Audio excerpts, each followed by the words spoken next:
अब हमारी जो कक्षा है उस कक्षा में हम गिरफ्तारी के संदर्भ में पढ़ेंगे, जिसमें सबसे पहले सेक्शन 41 है कि पुलिस वारंट के बिना गिरफ्तारी कब कर सकती है। तो पुलिस को वारंट के बिना गिरफ्तारी करने का राइट कब है? तो कोई पुलिस अधिकारी मजिस्ट्रेट के आदेश के बिना और वारंट के बिना ऐसे व्यक्ति को गिरफ्तार कर सकता है जो नंबर 1 संज्ञेय अपराध कारित करता हो, और उसके बाद नंबर 2 उसके विरुद्ध युक्तियुक्त रूप से परिवाद किया गया है, या उसके बारे में यह विश्वसनीय जानकारी प्राप्त हुई है कि उसने कारावास से जिसकी अवधि 7 वर्ष से कम हो सकती है या 7 वर्ष तक भी हो सकती है, या वह जुर्माने सहित है या जुर्माने रहित है, संज्ञेय अपराध वह किया है, यानी कि कॉग्निजेबल ऑफेंस उसका होना जरूरी है। अवधि का होना इसके अंतर्गत अति आवश्यक नहीं है। और पुलिस अधिकारी के पास यह परिवाद या जानकारी या विश्वास करने का यह उचित रूप से कारण है कि ऐसे व्यक्ति ने किसी प्रकार का कोई अपराध किया है, और पुलिस अधिकारी का यह समाधान हो जाता है कि ऐसे व्यक्ति की गिरफ्तारी के लिए यह आवश्यक है कि वह कोई अन्य अपराध नहीं करे, यानी अन्य अपराध से करना और उसको रोकना अति आवश्यक है। उसको अन्य अपराध से रोकना, निवारित करने के लिए, अपराध के समुचित अन्वेषण के लिए, किसी ऐसे व्यक्ति को साक्ष्य से छेड़छाड़ करने से रोकने के लिए, या ऐसे व्यक्ति के साथ जो मामलों से चिर परिचित है, यानी कि वह मामले के फैक्ट्स को जानता है, किसी प्रकार की कोई धमकी है, उत्प्रेरणा है या से वायदा है, उसे निवारित करना रोकने के लिए। और जब तक कि ऐसे व्यक्ति को गिरफ्तार नहीं किया जाता तब तक न्यायालय में उसकी उपस्थिति सुनिश्चित नहीं की जा सकती हो, अर्थात गिरफ्तारी ही उसका एकमात्र विकल्प हो, तो उस स्थिति के अंतर्गत वह पुलिस अधिकारी उसको बिना वारंट के गिरफ्तार कर सकता है। लेकिन इसके लिए यह आवश्यक है कि पुलिस अधिकारी गिरफ्तार करते समय उसकी गिरफ्तारी के जो कारण हैं, यानी कि किन कॉजेज को उसने रिलेवेंसी में रखते हुए ऐसे व्यक्ति की गिरफ्तारी की है, उन कॉजेज को वह लेखबद्ध करेगा, और वह उन सभी मामलों में जहां उस धारा के उपबंधों के अधीन गिरफ्तारी आवश्यक नहीं है, वहां गिरफ्तारी न करने के जो कारण हैं उन कारणों को भी वह लेखबद्ध करेगा। इसके अलावा वह निम्नलिखित और आधार हैं जिन आधारों के अधीन रहते हुए किसी व्यक्ति को वारंट के बिना गिरफ्तार कर सकता है। सबसे सेकंड इसका जो कारण है वह है उसके विरुद्ध यह विश्वसनीय जानकारी प्राप्त हुई है कि उसने 7 वर्ष से अधिक अवधि का या मृत्युदंड से दंडनीय कोई संज्ञेय अपराध किया है, और पुलिस अधिकारी के पास यह उचित रूप से युक्तियुक्त कारण है कि उसने इस प्रकार का अपराध किया है। थर्ड इसके अंतर्गत है वह संहिता के अधीन या राज्य सरकार के आदेश के द्वारा अपराधी उद्घोषित किया जा चुका है। फोर्थ इसके अंतर्गत है उसके कब्जे में कोई ऐसी चीज़ पाई जाती है या ऐसी चुराई हुई संपत्ति होने का उस पर संदेह किया जाता है। पांचवा है जब वह पुलिस अधिकारी को उस समय बाधा पहुंचाता है जब पुलिस अधिकारी अपने कर्तव्यों का निष्पादन कर रहा हो और जिस पर संघ के सशस्त्र बलों से अवित्याजक होने का उचित रूप से संदेह हो, जो भारत से बाहर किसी स्थान में ऐसे कार्य किए जाने से कि यदि ऐसा कार्य भारत के अंदर किया होता तो वह दंडनीय होता। और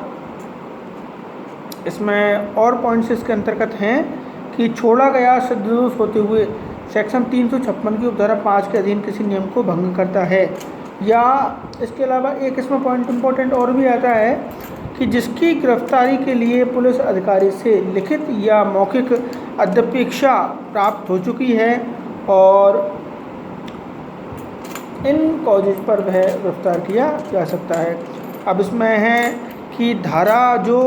42 है उस धारा 42 के उपबंधों के अधीन रहते हुए किसी व्यक्ति को जो किसी असंज्ञेय अपराध से संबंधित है या जिसके विरुद्ध कोई परिवाद किया गया है या विश्वसनीय जानकारी वह प्राप्त हुई है या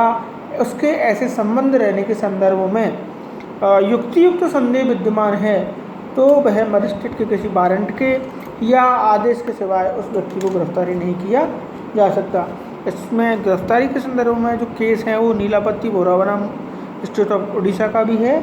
और इसमें एक जोगिंदर कुमार बनाम स्टेट ऑफ यूपी का जो केस है ये 1994 सुप्रीम कोर्ट, यह केस भी इसके अंतर्गत इम्पोर्टेंट इसमें है। अब सेक्शन जो 41A है उस सेक्शन 41A के अंतर्गत है पुलिस अधिकारी के समक्ष हाजिर होने की सूचना। ये हमारा जो 41A का जो सेक्शन है इस सेक्शन को सीआरपीसी अमेंडमेंट जो एक्ट 2008 है, उस 2008 के एक्ट के माध्यम से इसको जोड़ा गया है। तो इसके अधीन है पुलिस अधिकारी किसी मामले में जहां सेक्शन 41 का सबक्लोज 1 के अधीन किसी व्यक्ति की गिरफ्तारी की गई है और ऐसे व्यक्ति की गिरफ्तारी अपेक्षित नहीं है, उस व्यक्ति को जिसके विरुद्ध वह युक्तियुक्त रूप से परिवाद किया गया है या यह विश्वसनीय जानकारी प्राप्त हुई है या यह युक्तियुक्त रूप से संदेह विद्यमान है कि उसने संज्ञेय अपराध कारित किया है, तो वह उसके समक्ष या ऐसे अन्य स्थान पर जो सूचना में विनिर्दिष्ट किया जावे उपसंजात होने का निर्देश देते हुए एक सूचना जारी करेगा। सबक्लोज 2 के अंतर्गत प्रावधान है जहां ऐसी सूचना किसी व्यक्ति को जारी की जाती है वहां उस व्यक्ति का यह कर्तव्य होगा कि ऐसे वह निबंधन हैं तो निबंधनों का पालन करे। सबक्लोज 3 के अंतर्गत है जहां ऐसा व्यक्ति ऐसी सूचना का अनुपालन करता है या करता रहता है वहां तब तक उसको गिरफ्तार नहीं किया जा सकेगा जब तक कि लेखबद्ध किए जाने वाले जो कारण हैं उन लेखबद्ध किए जाने वाले कारणों से पुलिस अधिकारी की यह राय न हो कि उसे गिरफ्तार कर लेना चाहिए। और इसका सबक्लोज 4 है कि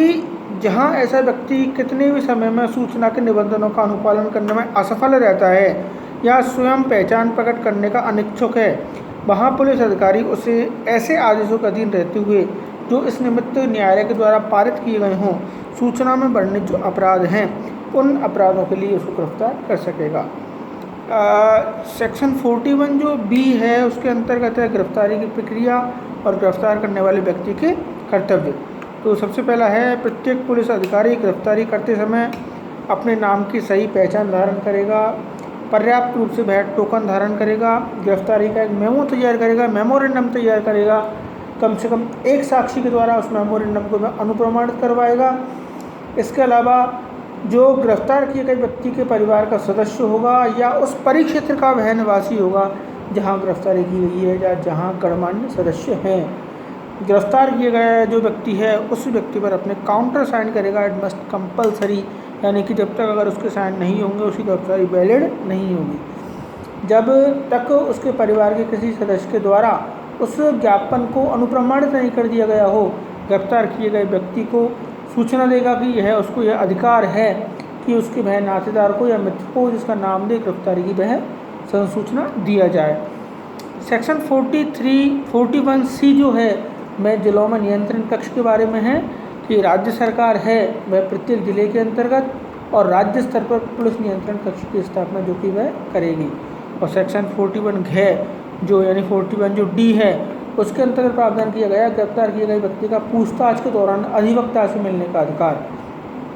तो इसके अंतर्गत है जब किसी व्यक्ति को गिरफ्तार किया जाता है और पुलिस द्वारा उसकी पूछताछ की जाती है तब गिरफ्तार व्यक्ति का अन्वेषण के दौरान उपस्थित रहने के लिए अपने पसंद के अधिवक्ता से मिलने का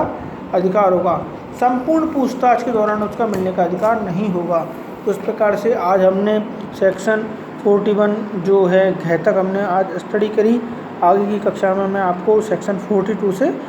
पढ़ाऊँगा। आज हमने गिरफ्तारी के बारे में देखा कि कौन से कॉग्निजेबल ऑफेंसेज हैं उन जिनके अंतर्गत पुलिस अधिकारी बिना किसी वारंट के किसी व्यक्ति को गिरफ्तार कर सकता है, किस प्रकार से कंट्रोलिंग की व्यवस्था की जाती है, किस प्रकार से पुलिस अधिकारी कर्तव्य है और जब वह गिरफ्तारी का मेमो बनाएगा तो उस पर किस प्रकार से वह साइन करेगा या जिस व्यक्ति की गिरफ्तारी की जानी है उसको साइन करेगा। इसके साथ साथ अन्य जो उस मोहल्ले के अंतर्गत रहने वाले व्यक्ति हैं उन व्यक्तियों के भी उस पर हस्ताक्षर करवाएगा। तो आगे कक्षा में मैं आपको सेक्शन 42 असंज्ञेय मामलों के अंतर्गत जो गिरफ्तारी है उसके संबंध में पढ़ाऊँगा। आज कक्षा के लिए इतना ही। Thank you.